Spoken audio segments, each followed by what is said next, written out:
Jesus restores a demon-possessed man. They went across the lake to the region of the Gerasenes. When Jesus got out of the boat, a man with an impure spirit came from the tombs to meet him. This man lived in the tombs, and no one could bind him anymore, not even with a chain. For he had often been chained hand and foot, but he tore the chains apart and broke the irons on his feet. No one was strong enough to subdue him. Night and day among the tombs and in the hills he would cry out and cut himself with stones. When he saw Jesus from a distance, he ran and fell on his knees in front of him. He shouted at the top of his voice, "What do you want with me, Jesus, Son of the Most High God? In God's name, don't torture me." For Jesus had said to him, "Come out of this man, you impure spirit." Then Jesus asked him, "What is your name?" "My name is Legion, for we are many." And he begged Jesus again and again not to send them out of the area. A large herd of pigs was feeding on the nearby hillside. The demons begged Jesus. "Send us among the pigs. Allow us to go into them." He gave them permission, and the impure spirits came out and went into the pigs. The herd, about 2,000 in number, rushed down the steep bank into the lake and were drowned. Those tending the pigs ran off and reported this in the town and countryside, and the people went out to see what had happened. When they came to Jesus, they saw the man who had been possessed by the legion of demons, sitting there, dressed and in his right mind, and they were afraid. Those who had seen it told the people what had happened to the demon-possessed man, and told about the pigs as well. Then the people began to plead with Jesus to leave their region.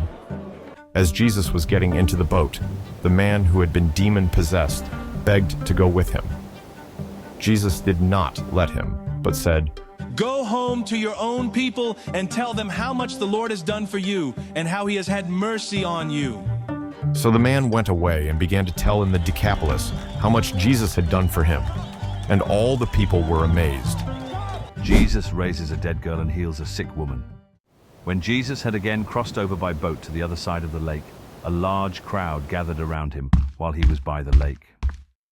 Then one of the synagogue leaders, named Jairus, came, and when he saw Jesus, he fell at his feet. He pleaded earnestly with him. "My little daughter is dying. Please come and put your hands on her so that she will be healed and live." So Jesus went with him.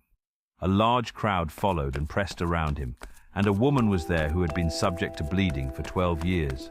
She had suffered a great deal under the care of many doctors and had spent all she had. Yet, instead of getting better, she grew worse. When she heard about Jesus, she came up behind him in the crowd and touched his cloak, because she thought, "If I just touch his clothes, I will be healed."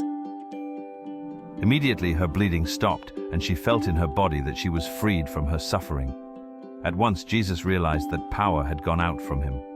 He turned around in the crowd and asked, "Who touched my clothes?" His disciples answered, "You see the people crowding against you, and yet you ask, 'Who touched me?'" But Jesus kept looking around to see who had done it.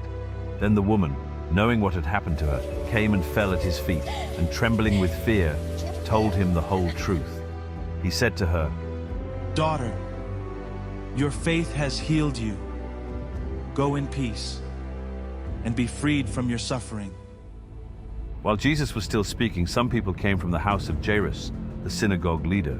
"Your daughter's dead," They said. "Why bother the teacher anymore?" Overhearing what they said, Jesus told him, "Don't be afraid, just believe." He did not let anyone follow him except Peter, James, and John, the brother of James. When they came to the home of the synagogue leader, Jesus saw a commotion, with people crying and wailing loudly. He went in and said to them, "Why all this commotion and wailing? The child is not dead, but asleep." But they laughed at him. After he put them all out, he took the child's father and mother and the disciples who were with him and went in where the child was. He took her by the hand and said to her, "Talitha cum," which means, "Little girl, I say to you, get up." Immediately, the girl stood up and began to walk around. She was 12 years old. At this, they were completely astonished.